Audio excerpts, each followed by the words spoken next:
Want to go to Bayelsa State in Otuoke, where the president has just been voted, or the former president Dr. Goodluck Jonathan is just voting now. He has entered the booth and he is expected to cast his vote for the candidate of his choice. He is voting in his own polling unit in Otuoke, which is his village.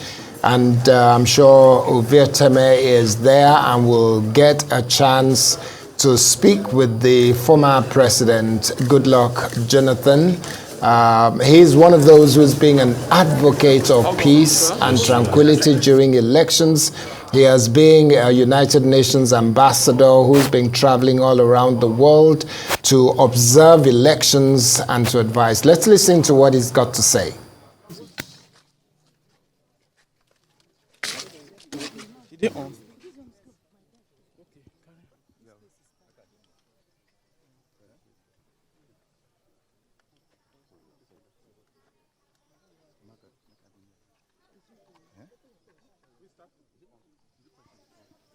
Seconds.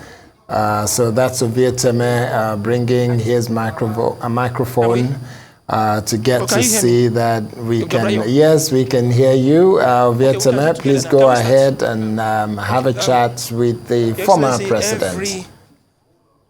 Every election period, you have to control yourself now. Let's face it.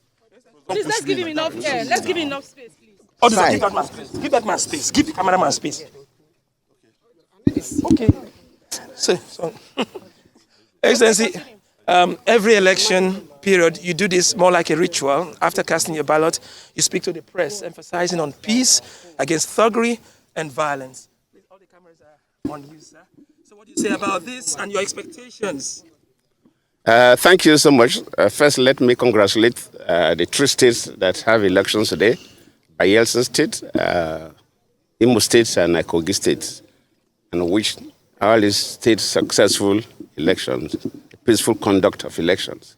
But basically, because this is an off-season election, and I get worried about the issue of off-season elections. And I will use this unique opportunity to plead with the National Assembly that we need to block these off-season elections. It's very odd, it's not a global best practice. A country can elect their people at different times, like America, some countries. Not everybody at the same time. But any time they go on to conduct their election, they elect everybody that's supposed to be elected.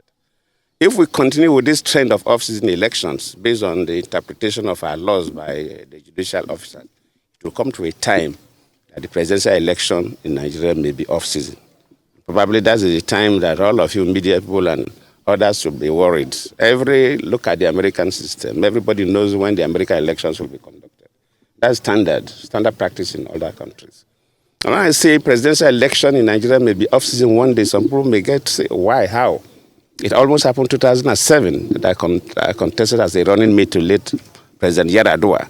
You know that elections, the 7 justices that presided over the case, 3 of them, in their own judgment, that the election be annulled. 4 of them sustained the election, and that is why we stayed. If one has crossed over, by now the presidential election in Nigeria would have been off-season election, and it is not the best for a country. And there's easy things to do to make sure that other states, now we have 7 states that are off-season. We need to stop there, and where possible, these 7 states too can be migrated back to fall in line with the other states, and the National Assembly can do that. That is my message for the National Assembly, my message for Nigerians today. On the other hand, I wish the election successful. I've been monitoring what is happening in Bayelsa State. I almost ask people across the local governments, and for now, no major things that we will get worried, apart from the part of Nembe local government, the Basambri part of Nembe local government that have been in conflict for quite some time before the election. Apart from that, I think the elections are going on well, but we cannot conclude until at the end of the voting period. So once again, I thank you and I wish you well.